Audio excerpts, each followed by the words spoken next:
મુદ્દો વાયરલ છે માં આજે વાત કરીશું નવી સેનાની। પરસોત્તમ રૂપાલાએ વાદ વિવાદને બાજુમાં મૂકી ચૂંટણી જીતવા માટે હવે નવી સેના તૈયાર કરી।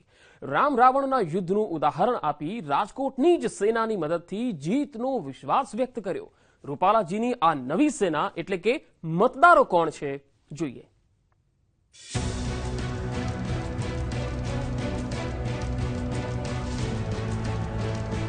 રામનવમીના દિવસે ભગવાન રામનું નામ લઈને પરસોત્તમ રૂપાલાએ સંભળાવી કથા। વાત તો રામાયણના યુદ્ધની છે, રામ રાવણના યુદ્ધની છે, પણ હાલના સમયને પણ જાણે કે લાગુ પડેલ છે। હાલનું યુદ્ધ એટલે ચૂંટણીનું યુદ્ધ। તે રણસંગ્રામમાં કૂદી પડેલા રૂપાલાજીએ કહેલી આ વાતનો મર્મ શું? શું રૂપાલાજીએ પણ બીજી કોઈ સેના તૈયાર કરી છે? શું રાજકોટની જ અન્ય સેના દ્વારા તેઓ જીત મેળવશે? પ્રશ્ન અનેક છે, પણ જવાબ માટે ફરી રૂપાલાજીને સાંભળવા પડે। સીતાજીનું હરણ થયું અને એની શોધ માટે હનુમાનજી ગયા અને વાવડ આવ્યા કે લંકામાં અશોક વાટિકામાં સીતાજી બેઠા છે। અને પછી તો ખબર પડી ગઈ કે હવે ક્યાં છે। તો રાવણ જેવો દુશ્મન નક્કી થયો અને આ તો અયોધ્યાના રાજવીઓ હતા, પણ રામાયણમાં એવો ક્યાંય ઉલ્લેખ નથી કે રામે અયોધ્યામાં સમાચાર મોકલ્યા હોય કે આપણે લંકા ઉપર યુદ્ધ કરવા જવું છે, રાવણને હરાવવાનો છે, તો અયોધ્યાથી સેના આવે અને આપણે અયોધ્યાની સેના લઈ અને લંકા ઉપર હુમલો કરીએ એવું વર્ણન કોઈ રામાયણની અંદર ન તો વાલ્મીકીજીએ કર્યું છે કે ન તો તુલસીજીએ કર્યું છે। એમાં સીધે સીધું વર્ણન એવું આવે છે કે ન્યા જે હતા વનવાસીઓ, આદિવાસીઓ, જે લોકો જંગલમાં એમની સાથે હતા, એ નાના નાના સમાજના લોકોને ભેગા કરીને લંકા ઉપર હુમલો કર્યો અને રાવણને હરાવ્યો। રાજકોટનો જંગ હવે પ્રતિષ્ઠાના જંગમાં ફેરવાઈ ગયું છે। માટે રામનવમીના દિવસે આયોજિત ઓબીસી સમાજના સંમેલનમાં રૂપાલાજીએ નવી સેનાની વાત કરી દીધી। રામનવમીના દિવસે રામનું નામ લઈને પોતાના જ ગઢમાં ચૂંટણીનો જંગ લડવા અને જીતવા માટે તેમની સેના પણ હવે તૈયાર છે। એટલે હારનો પ્રશ્ન જ આવતો નથી, તેવો આત્મવિશ્વાસ તેમનામાં છલકાઈ રહ્યો છે। અંકિત પોપટ, ન્યૂઝ 18 ગુજરાતી, રાજકોટ।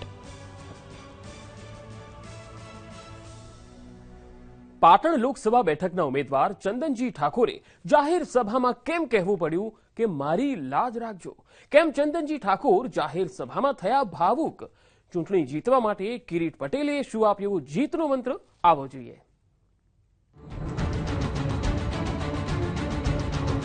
બે હાથ જોડીને વિનંતી કરું છું અને પાઘડી ઉતારીને આપણી વચ્ચે વિનંતી। જુઓ આ તસવીર, આ છે ચંદનજી ઠાકોર, પાટણ લોકસભા બેઠકના કોંગ્રેસના ઉમેદવાર, જેમણે પોતાનું ઉમેદવારી ફોર્મ ભરવા જતા પહેલા એક જાહેર સભામાં પોતાની પાઘડી ઉતારી લાજ રાખવાની વાત કરી।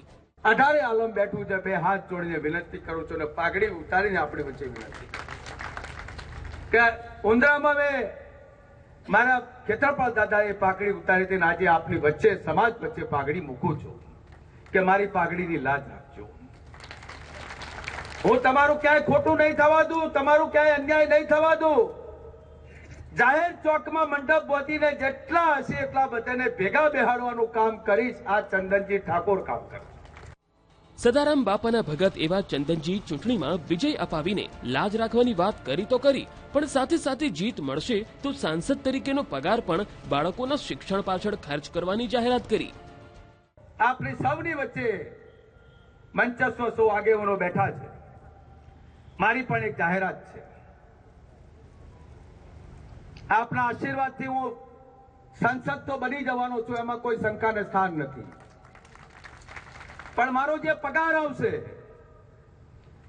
એ પગાર આ વિસ્તારના, આ લોકસભાના વિસ્તારના તમામ મારા જે ગરીબ અને મધ્યમ વર્ગના જે વિદ્યાર્થીઓ છે અને શિક્ષણની પાછળ ત્યાં ખચરવાનો થશે, ત્યાં 1% ચંદનજી ઠાકોર અટકાશે નહીં, એવી સૌને ગેરંટી આપું।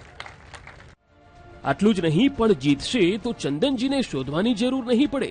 સાથે વિધાનસભામાં ઓફિસ ખોલી સૌની સેવા કરવાની વાત કરી. બીજું હું આપની વચ્ચે વચને બંધાવું છું કે તમે મને એમપી બનાવીને દિલ્હી જ્યારે મોકલશો ત્યારે તમારે મને પાટણ ઓઢવા માટે નહીં આવવું પડે. તમારા સાથે સાથ વિધાનસભામાં મારા કાર્યાલય હશે અને સાથે સાથ કાર્યાલયમાં આપ બધા ત્યાંથી જ જે નાના મોટા કામો કરવાના છે તે કરશું. આ તો વાત થઈ ચંદનસિંહે જાહેર સભામાં કરેલી જાહેરાતની. પણ આ જ જાહેર સભામાં હાજર પાટણના ધારાસભ્ય કિરીટ પટેલે ભાજપના બૂથ મેનેજમેન્ટના વખાણ કરી ભાજપની વાતોમાં ન આવવાની વાત કરી. આખરે ભાજપ કેવી રીતે જીતે છે તે વાત તેમણે જાહેર સભામાં કરી. ભારતીય જનતા પાર્ટી ભલે રોડ ઉપર ના દેખાતી હોય, ભલે મંડપમાં ના હોય, પણ એમનું બૂથ મેનેજમેન્ટ બહુ પાવરફુલ છે. એ છેલ્લા દિવસે જુદી જુદી વાતો કરશે. મને હમણાં સોવનજી કહેતા હતા કે તમે ગમે તે કરશો પણ મશીન અમારી પાસે છે, તમે જીતી જઈશું. આવી તો જુદી જુદી વાતો લાવશે અને એના લીધે આપણામાંથી ઘણા બધા એવું વિચાર છે કે આપણે કોંગ્રેસને મત આપીએ છીએ છતાં પણ ભાજપમાં જાય છે તો આપણે મત શા માટે આપવો પડે. પણ આવી કોઈ વાતોમાં આવતા નહીં. એક સિસ્ટમ છે, કોંગ્રેસના મત ઓછા થાય એટલા માટે એક બૂથ ઉપર 1000 મત હોય અને 1000 મતમાંથી આપણે 50 જણા એવું વિચારીએ કે આ તો મશીન છે ને આમ છે ને તેમ છે, તો 2000 બૂથ છે આપણા લોકસભાના 2000 બૂથ. એક બૂથ ઉપર 50 વોટ એટલે 2000 બૂથ ઉપર 1 લાખ મતનો ફેર પડે. 1 લાખ લોકો મત આપવા ના જાય અને સામેના ઉમેદવારને 2 લાખનો ફાયદો થાય. એટલે આવી કોઈ વાતોમાં આવતા નહીં. સાંભળ્યું ને કિરીટભાઈનું ગણિત. ભાજપ કેમ જીતે છે તે ગણિત સમજાવવાની સાથે સાથે તેમણે કાર્યકર્તાઓને ભાજપના બૂથ મેનેજમેન્ટ સામે જીતવાનો મંત્ર પણ આપી દીધો અને કેવા ઉમેદવારને મત આપવો તેની સલાહ પણ આપી દીધી. કોઈ પણ ઉમેદવાર ચૂંટણીની અંદર ઉભો રહે એટલે સામાન્ય લોકો એની 3 બાબત જોતા હોય છે. પહેલી કે ઉમેદવારનો ભૂતકાળ કેવો છે, એ ઉમેદવાર પક્ષ પલટું તો નથી, એ ઉમેદવાર કોઈ ધંધાકીય રીતે વેચાય એવો તો નથી. બીજી બાબત કે જીત્યા પછી એ લોકોની અંદર રહે છે કે નહીં, તમારા ફોન ઉપાડે છે કે નહીં, તમને તમારી સુખ દુઃખની અંદર એ ભાગીદાર બને છે કે નહીં. અને ત્રીજી મહત્વની બાબત કે ધારાસભ્ય બન્યા પછી વેચાય છે કે નહીં. ચંદનજીનો તમે 5 વર્ષ સુધી આ અનુભવ કર્યો છે. એક બાજુ ચંદનજીની લાગણીસભર અપીલ અને બીજી બાજુ કિરીટ પટેલનો જીતનો મંત્ર. શું મતદારોના મનને જીતી શકશે? શું મતદારો ચંદનજીની પાઘડીની લાજ રાખી પાટણમાં ચંદનની સુવાસ ફેલાવશે કે નહીં તે ચૂંટણીના પરિણામ જ કહેશે. પણ સદારામ બાપાના ભગત હોય તો ચંદનજીને જીતનો વિશ્વાસ હોય એમાં કોઈ બે મત નથી. અશરફ જત, ન્યૂઝ 18 ગુજરાતી, પાટણ. દાહોદ લોકસભા બેઠકના કોંગ્રેસના ઉમેદવાર જોવા મળ્યા આગવા અંદાજમાં. મતદારોને રીઝવવા માટે પ્રભાબહેને છેલ્લી ચૂંટણી હોવાની વાત આગળ ધરી અને મતથી ખોળો ભરી દેવા માટે અપીલ કરી દીધી. હું એમ કહું, લડી લેવે પડે ભાયા, લડી લેવે પડા હે, લડી લેવે પડા હે. જાગો મારી બોનો, જાગો મારા ભાઈઓ, આપણા હક વાલે લડાઈ લડી લેવે પડા હે, આપણા હક વાલે લડાઈ લડી લે. સાંભળ્યું ને આ ગીત? ગીતના શબ્દમાં ખબર ના પડી હોય તો ફરી એકવાર સાંભળો. હું એમ કહું, લડી લેવે પડે ભાયા, લડી લેવે પડા હે, આપણા હક વાલે લડી લેવે પડા હે. જાગો મારી બોનો, જાગો મારા ભાઈઓ, આપણા હક વાલે લડાઈ લડી લેવે પડા હે, આપણા હક વાલે લડાઈ લડી લે. સ્થાનિક ભાષામાં મંચ પરથી ગીત ગાતા આ મહિલા છે દાહોદના કોંગ્રેસના ઉમેદવાર પ્રભાબેન તાવિયાડ, જે કહી રહ્યા છે કે આપણા હકની લડાઈ લડી લેવી પડશે. પ્રભાબેન તાવિયાડે પોતાનું ઉમેદવારી પત્રક ભરતા પહેલા જાહેર સભાને સંબોધી હતી, જ્યાં તેમણે છેલ્લી વાર ચૂંટણી લડવાની વાત કરી, મતથી તેમની જોડી ભરી દેવાની અપીલ કરી. હું એટલું કહું કે હું એક છેલ્લી ચૂંટણી લડવા માંગુ છું. મારા બાપાએ મને 77 માં પરણી ત્યારે એમ કીધું, મારા બાપુજીને પૂછતા કોઈ કે છોરી કઈ પરણાવી છે, તો મારા બાપુજી એમ કહેતા પંચમહાલમાં પરણાવી છે. પહેલા પંચમહાલ કહેવાતું હતું, હવે દાહોદમાં પરણાવી છે. તો હું તમારી વહુ થઈ કે નહીં, તમારી બેન થઈ કે નહીં, તમારી કાકી થઈ કે નહીં, તો તમારે બધાએ મને છેલ્લે જેમ કોઈ નવી પરણેલી વહુ આવીને પાણી પીવડાવે ને તમે દાન દઈ દો એવા વોટનો મારે જોડી ભરી દો મારા ભાઈઓ, અને આ જોડી તમે ભરી દો, મને જીતાડો, હું તમારો અવાજ બનીશ. સભા સંબોધ્યા બાદ પ્રભાબેન રેલી સ્વરૂપે ફોર્મ ભરવા નીકળ્યા હતા, જ્યાં આગવા અંદાજમાં તેમણે ભાજપ પર પ્રહાર કર્યા હતા. પેલો કહે ને, જાગ જાગ મારા આદિવાસી ભાઈ તામા કાણી નિંદરામાં હુતા હો, જાગ જાગ મારા આદિવાસી ભાઈ તામા કાણી નિંદરામાં હુતા હો, ધરતી મારે તરહે મરી ગઈ કાણી નિંદરામાં હુતા હો, ભણેલા છોરા રખડી જાય હે કાણી નિંદરામાં હુતા હો, બેનોનું તે અપમાન થાય હે કરી નિંદરામાં હુતા હો, ભાઈઓને તો હેરાન કરે કરી નિંદર. આ બધા મારા પોઈન્ટ છે. ખોળો પાથરીને મત માંગતા પ્રભાબેન દાહોદની જનતામાં કેટલો પ્રભાવ પાડશે તે ઈવીએમ ખુલશે ત્યારે ખબર પડશે. પણ હાલ તો આ મારી છેલ્લી ચૂંટણી છે તેમ કહી અપીલ તો કરી દીધી. પણ ભાઈ, આ તો રાજકારણ છે. મતદારો બનશે સાથી તો પ્રભાબેન થશે રાજી. સૌરભ ગેહલોત, ન્યૂઝ 18 ગુજરાતી, દાહોદ. મધુ શ્રીવાસ્તવ હવે ઝંપલાવશે વાઘોડિયાના વિધાનસભાની જંગમાં. તેઓ ચૂંટણી લડશે અને જીતશે એવો આત્મવિશ્વાસ પણ વ્યક્ત કરી રહ્યા છે.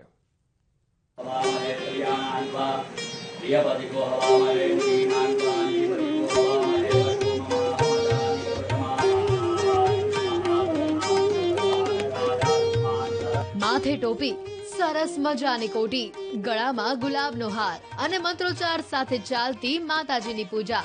શુભ કાર્ય પહેલા વાઘોડિયાના વાઘ ગણાતા મધુ શ્રીવાસ્તવ માતાજીના લઈ રહ્યા છે આશીર્વાદ. કોઈ પણ શુભ કાર્ય માટે માતાજીના આશીર્વાદ તો લેવા જ જોઈએ, અને જો વાત ચૂંટણીની હોય તો વિશેષ રીતે જ તે કાર્ય કરવું જોઈએ. જી હા, મધુ શ્રીવાસ્તવે આખરે ચૂંટણીના જંગમાં ઝંપલાવી દીધું છે. માતાજીના આશીર્વાદની સાથે જ તેઓ વાઘોડિયા વિધાનસભા માટે ફોર્મ ભરવા નીકળ્યા. પણ ફોર્મ ભરતા પહેલા તેમણે શું કહ્યું તે સાંભળો. ફોર્મ ભરવા એટલા માટે જઈ રહ્યો છું કે થોડા કામો બાકી છે. ફોર્મ ભરવા એટલા માટે જઈ રહ્યો છું કે એક જ વર્ષમાં ચૂંટણી આવી. જો સામેવાળા ઉમેદવારને ભાજપ ને કોંગ્રેસ વિરુદ્ધ મારી વાઘોડિયાના મતદારો, ભાઈઓ, બહેનો, વડીલોએ વોટ આપીને જંગી બહુમતીએ ચૂંટાવી લાયેલા હતા. અપક્ષને કોઈ પક્ષાંતર લાગતું નથી, તો એમને રાજીનામું આપીને ભાજપમાં ગયા અને ભાજપના સિમ્બોલથી ચૂંટણી લડી રહ્યા છે. સાંભળ્યું ને શું કહ્યું વાઘોડિયાના અપક્ષ ઉમેદવાર મધુ શ્રીવાસ્તવે. જોકે આ તો માત્ર પૂજા પછીની વાત હતી. પૂજા બાદ તેઓ દબદબા ભેર ખુલ્લી જીપમાં ફોર્મ ભરવા નીકળ્યા હતા. મધુભાઈ આગળ અને પાછળ ગાડીઓનો કાફલો. જાણે કે વાઘોડિયાનો વાઘ રસ્તા પર નીકળ્યો હોય તે રીતે તેમણે રેલી કાઢીને ફોર્મ ભરવા ગયા, અને ફોર્મ ભર્યા બાદ તેમણે વિજયનો વિશ્વાસ વ્યક્ત કર્યો. ભાજપમાં જતા પહેલા મારા વાઘોડિયાના મતદારો, ભાઈઓ, બહેનો, વડીલોનો આશીર્વાદ લેવો જોઈએ કે ભાઈ હું હવે તમારા વડે આટલા જંગી બહુમતીથી ચૂંટણી જીત્યો છું. ભાજપમાં જવું કે કોંગ્રેસમાં જવું, સાનામાં જવું, એનો અભિપ્રાય લેવો જોઈએ. એ અભિપ્રાય નહીં લીધો. વાઘોડિયાના મારા મતદાર ભાઈઓ બહેનોએ પરિવર્તન લાવ્યો કે ભાઈ 6 વખત મધુભાઈ લાયા છે, એક વખત નવા કોઈને લાવી જોઈએ. નવા લાવવાના પ્રયાસ કર્યા, તો નવા લાવીને નવાએ આવી રીતે કાર્ય કર્યું છે. એ તો પ્રજા જકારો આપશે અને પ્રજાજીનો જવાબ. હવે વાઘોડિયા વિધાનસભામાં ત્રિપાખીઓ જંગ થશે, તેમાં કોઈ નવાઈ નથી. આ જંગમાં ભાજપના ધર્મેન્દ્રસિંહ વાઘેલા, કોંગ્રેસના કનુ ગોહિલ પણ મેદાને છે. ત્યારે મધુભાઈના આવવાથી શું અન્ય કોઈ પક્ષને ફાયદો થશે કે પછી મધુભાઈ મેદાન મારશે, તે તો પરિણામ જ કહેશે. હાર્દિક દીક્ષિત, ન્યૂઝ 18 ગુજરાતી, વડોદરા. જે તે પક્ષના ઉમેદવારોની રેલીમાં ભારે ભીડ હોય એ સમજી શકાય તેવી વાત છે, પણ કોઈ અપક્ષ ઉમેદવારના સમર્થનમાં ભારે મેદની જોઈ છે? કદાચ નહીં. તો અમે તમને બતાવીશું એક અપક્ષ ઉમેદવારનો ઠાઠ અને ભપકો.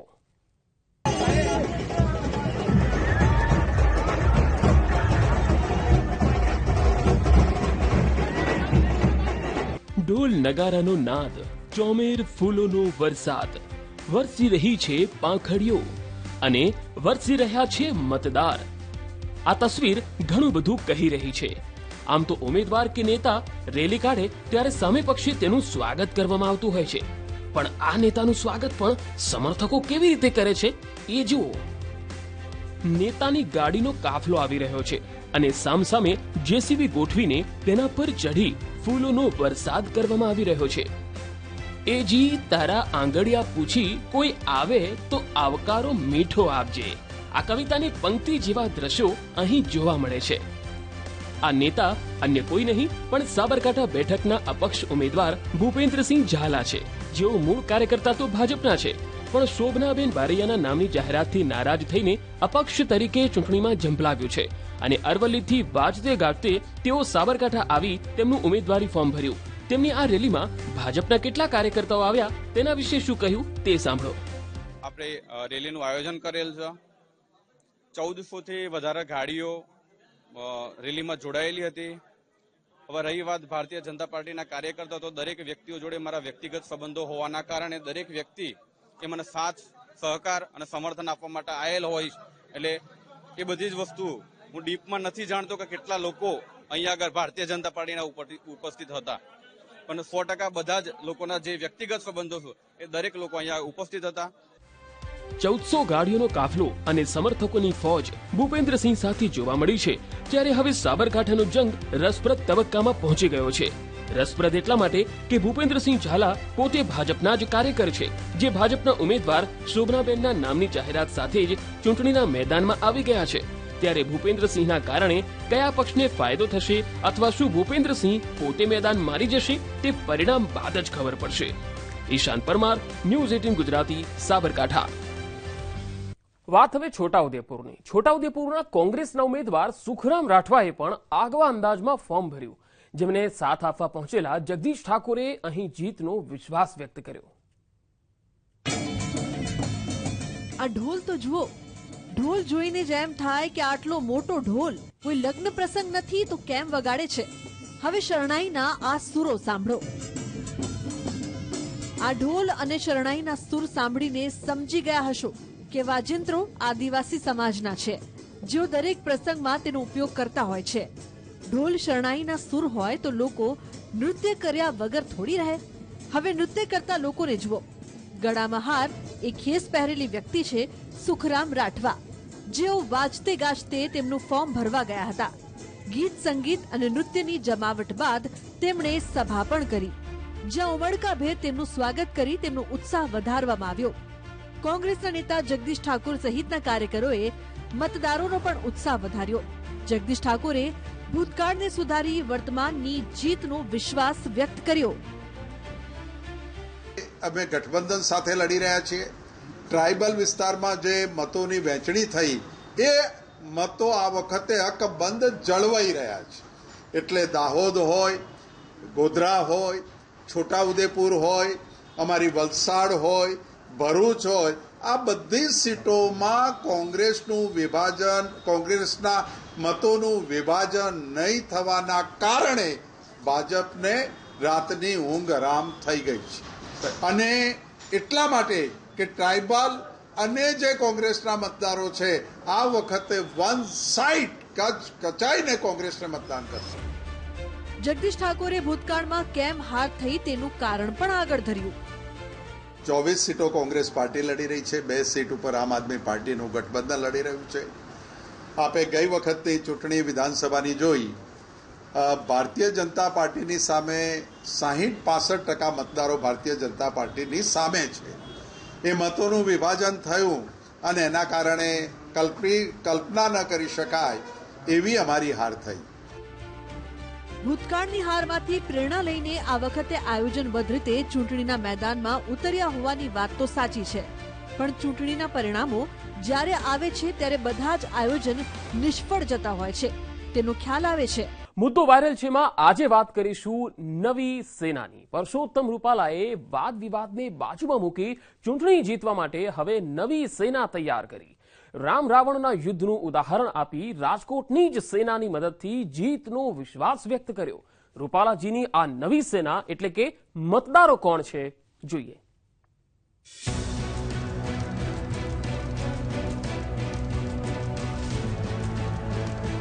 રામનવમીના દિવસે ભગવાન રામનું નામ લઈને પરસોત્તમ રૂપાલાએ સંભળાવી કથા. વાત તો રામાયણના યુદ્ધની છે, રામ રાવણના યુદ્ધની છે, પણ હાલના સમયને પણ જાણે કે લાગુ પડેલ છે. હાલનું યુદ્ધ એટલે ચૂંટણીનું યુદ્ધ. તે રણસંગ્રામમાં કૂદી પડેલા રૂપાલાજીએ કહેલી આ વાતનો મર્મ શું? શું રૂપાલાજીએ પણ બીજી કોઈ સેના તૈયાર કરી છે? શું રાજકોટની જ અન્ય સેના દ્વારા તેઓ જીત મેળવશે? પ્રશ્ન અનેક છે, પણ જવાબ માટે ફરી રૂપાલાજીને સાંભળવા પડે. સીતાજીનું હરણ થયું અને એની શોધ માટે હનુમાનજી ગયા અને વાવડ આવ્યા કે લંકામાં અશોક વાટિકામાં સીતાજી બેઠા છે. અને પછી તો ખબર પડી ગઈ કે હવે ક્યાં છે. તો રાવણ જેવો દુશ્મન નક્કી થયો. અને આ તો અયોધ્યાના રાજવીઓ હતા, પણ રામાયણમાં એવો ક્યાંય ઉલ્લેખ નથી કે રામે અયોધ્યામાં સમાચાર મોકલ્યા હોય કે આપણે લંકા ઉપર યુદ્ધ કરવા જવું છે, રાવણને હરાવવાનો છે, તો અયોધ્યાથી સેના આવે અને આપણે અયોધ્યાની સેના લઈ અને લંકા ઉપર હુમલો કરીએ એવું વર્ણન કોઈ રામાયણની અંદર ન તો વાલ્મીકીજીએ કર્યું છે કે ન તો તુલસીજીએ કર્યું છે. એમાં સીધું વર્ણન એવું આવે છે કે ન્યા જે હતા વનવાસીઓ, આદિવાસીઓ, જે લોકો જંગલમાં એમની સાથે હતા, એ નાના નાના સમાજના લોકોને ભેગા કરીને લંકા ઉપર હુમલો કર્યો અને રાવણને હરાવ્યો.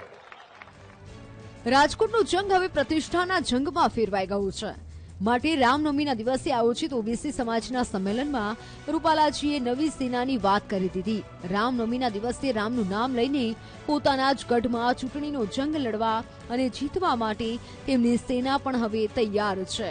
એટલે હારનો પ્રશ્ન જ આવતો નથી તેવો આત્મવિશ્વાસ તેમનામાં છલકાઈ રહ્યો છે.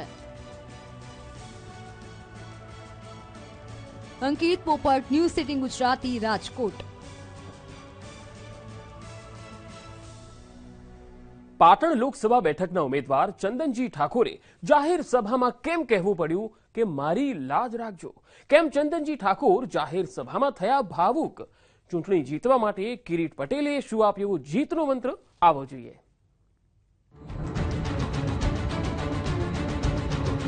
બે હાથ જોડીને વિનંતી કરું છું અને પાઘડી ઉતારીને આપણી વચ્ચે વિનંતી. જુઓ આ તસવીર. આ છે ચંદનજી ઠાકોર, પાટણ લોકસભા બેઠકના કોંગ્રેસના ઉમેદવાર, જેમણે પોતાનું ઉમેદવારી ફોર્મ ભરવા જતા પહેલા એક જાહેર સભામાં પોતાની પાઘડી ઉતારી લાજ રાખવાની વાત કરી. 18 આલમ બેઠું છે. બે હાથ જોડીને વિનંતી કરું છું અને પાઘડી ઉતારીને આપણી વચ્ચે વિનંતી કે ઉંદરામાં મેં મારા ખેતરપાલ દાદાએ પાઘડી ઉતારી હતી. આજે આપની વચ્ચે સમાજ વચ્ચે પાઘડી મૂકું છું કે મારી પાઘડીની લાજ રાખજો. હું તમારું ક્યાંય ખોટું નહીં થવા દઉં, તમારું ક્યાંય અન્યાય નહીં થવા દઉં. જાહેર ચોકમાં મંડપ બોધીને જેટલા હશે એટલા બધાને ભેગા બેહાડવાનું કામ કરીશ. આ ચંદનજી ઠાકોર કામ કરે. સદારામ બાપાના ભગત એવા ચંદનજી ચૂંટણીમાં વિજય અપાવીને લાજ રાખવાની વાત કરી તો કરી, પણ સાથે સાથે જીત મળશે તો સાંસદ તરીકેનો પગાર પણ બાળકોના શિક્ષણ પાછળ ખર્ચ કરવાની જાહેરાત કરી. આપણી સૌની વચ્ચે મંચસ્વ સૌ આગેવાનો બેઠા છે. મારી પણ એક જાહેરાત છે. આપના આશીર્વાદથી હું સંસદ તો બની જવાનો છું, એમાં કોઈ શંકાને સ્થાન નથી. પણ મારો જે પગાર આવશે એ પગાર આ વિસ્તારના, આ લોકસભાના વિસ્તારના તમામ મારા જે ગરીબ અને મધ્યમ વર્ગના જે વિદ્યાર્થીઓ છે અને શિક્ષણની પાછળ ત્યાં ખચરવાનો થશે, ત્યાં 1% ચંદનજી ઠાકોર હસતા છે નહીં, એવી સૌને ગેરંટી આપો. આટલું જ નહીં, પણ જીતશે તો ચંદનજીને શોધવાની જરૂર નહીં પડે. સાથે વિધાનસભામાં ઓફિસ ખોલી સૌની સેવા કરવાની વાત કરી.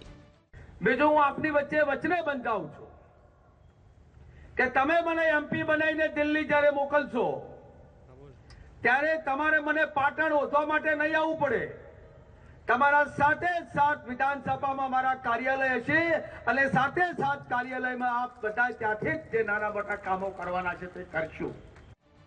આ તો વાત થઈ ચંદનસિંહે જાહેર સભામાં કરેલી જાહેરાતની. પણ આ જ જાહેર સભામાં હાજર પાટણના ધારાસભ્ય કિરીટ પટેલે ભાજપના બૂથ મેનેજમેન્ટના વખાણ કરી ભાજપની વાતોમાં ન આવવાની વાત કરી. આખરે ભાજપ કેવી રીતે જીતે છે તે વાત તેમણે જાહેર સભામાં કરી. ભારતીય જનતા પાર્ટી ભલે રોડ ઉપર ના દેખાતી હોય, ભલે મંડપમાં ના હોય, પણ એમનું બૂથ મેનેજમેન્ટ બહુ પાવરફુલ છે. એ છેલ્લા દિવસે જુદી જુદી વાતો કરશે. મને હમણાં સોવનજી કહેતા હતા કે તમે ગમે તે કરશો પણ મશીન અમારી પાસે છે, તમે જીતી જઈશું.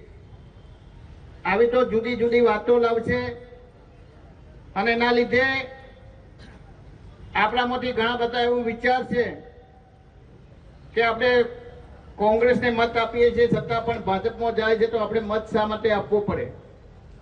પણ આવી કોઈ વાતોમાં આવતા નહીં. એક સિસ્ટમ છે, કોંગ્રેસના મત ઓછા થાય એટલા માટે એક બૂથ ઉપર 1000 મત હોય અને 1000 મતમાંથી આપણે 50 જણા એવું વિચારીએ કે આ તો મશીન છે ને આમ છે ને તેમ છે, તો 2000 બૂથ છે આપણા લોકસભાના 2000 બૂથ. એક બૂથ ઉપર 50 વોટ એટલે 2000 બૂથ ઉપર 1 લાખ મતનો ફેર પડે. 1 લાખ લોકો મત આપવા ના જાય અને સામેના ઉમેદવારને 2 લાખનો ફાયદો થાય. એટલે આવી કોઈ વાતોમાં આવતા નહીં. સાંભળ્યું ને કિરીટભાઈનું ગણિત? ભાજપ કેમ જીતે છે તે ગણિત સમજાવવાની સાથે સાથે તેમણે કાર્યકર્તાઓને ભાજપના બૂથ મેનેજમેન્ટ સામે જીતવાનો મંત્ર પણ આપી દીધો અને કેવા ઉમેદવારને મત આપવો તેની સલાહ પણ આપી દીધી. કોઈ પણ ઉમેદવાર ચૂંટણીની અંદર ઉભો રહે એટલે સામાન્ય લોકો એની 3 બાબત જોતા હોય છે. પહેલી કે ઉમેદવારનો ભૂતકાળ કેવો છે, એ ઉમેદવાર પક્ષ પલટું તો નથી, એ ઉમેદવાર કોઈ ધંધાકીય રીતે વેચાયો તો નથી. બીજી બાબત કે જીત્યા પછી એ લોકોની અંદર રહે છે કે નહીં, તમારા ફોન ઉપાડે છે કે નહીં, તમને તમારી સુખ દુઃખની અંદર એ ભાગીદાર બને છે કે નહીં.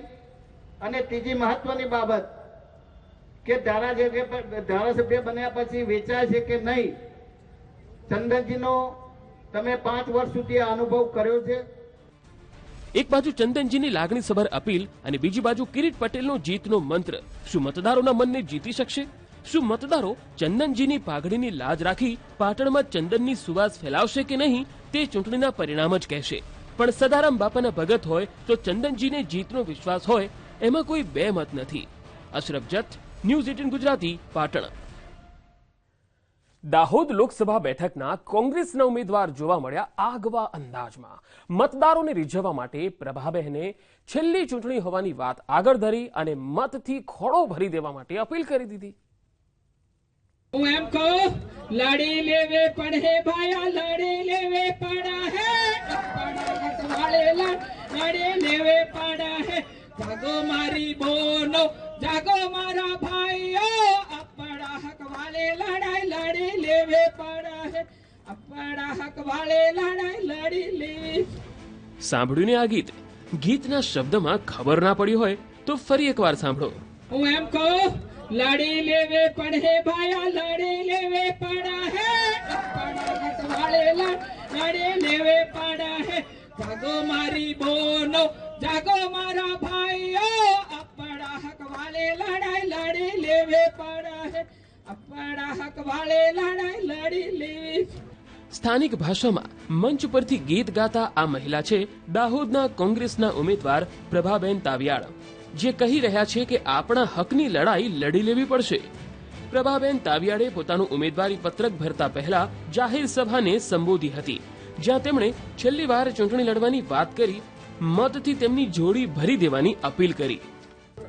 હું એટલું કહું કે હું એક છેલ્લી ચૂંટણી લડવા માંગુ છું. મારા બાપાએ મને 77 માં પરણી ત્યારે એમ કીધું, મારા બાપુજીને પૂછતા કોઈ કે છોરી કઈ પરણાવી છે, તો મારા બાપુજી એમ કહેતા પંચમહાલમાં પરણાવી છે. પહેલા પંચમહાલ કહેવાતું હતું, હવે દાહોદમાં પરણાવી છે. તો હું તમારી વહુ થઈ કે નહીં, તમારી બેન થઈ કે નહીં, તમારી કાકી થઈ કે નહીં, તો તમારે બધાએ મને છેલ્લે જેમ કોઈ નવી પરણેલી વહુ આવીને પાણી પીવડાવે ને તમે દાન દઈ દો એવા વોટ નો મારે જોડી ભરી દો મારા ભાઈઓ, અને આ જોડી તમે ભરી દો, મને જીતાડો, હું તમારો અવાજ બનીશ. સભા સંબોધ્યા બાદ પ્રભાબેન રેલી સ્વરૂપે ફોર્મ ભરવા નીકળ્યા હતા, જ્યાં આગવા અંદાજમાં તેમણે ભાજપ પર પ્રહાર કર્યા હતા. પેલો કહે ને જાગ જાગ મારા આદિવાસી ભાઈ તામા કાણી નીંદડામાં હુંતા હો, જાગ જાગ મારા આદિવાસી ભાઈ તામા કાણી નીંદડામાં હુંતા હો, ધરતી મારે તરહે મરી ગઈ કાણી નીંદડામાં હુંતા હો, ભણેલા છોરા રખડી જાય હે કાણી નીંદડામાં હુંતા હો, બેનોનું તે અપમાન થાય હે કરી નિંદરામાં હુંતા હો, ભાઈઓને તો હેરાન કરે કરી નિંદર. આ બધા મારા પોઈન્ટ છે. ખોળો પાથરીને મત માંગતા પ્રભાબેન દાહોદની જનતામાં કેટલો પ્રભાવ પાડશે તે ઈવીએમ ખુલશે ત્યારે ખબર પડશે. પણ હાલ તો આ મારી છેલ્લી ચૂંટણી છે તેમ કહી અપીલ તો કરી દીધી. પણ ભાઈ, આ તો રાજકારણ છે. મતદારો બનશે સાથી તો પ્રભાબેન થશે રાજી. સૌરભ ગેહલોત, ન્યૂઝ 18 ગુજરાતી, દાહોદ.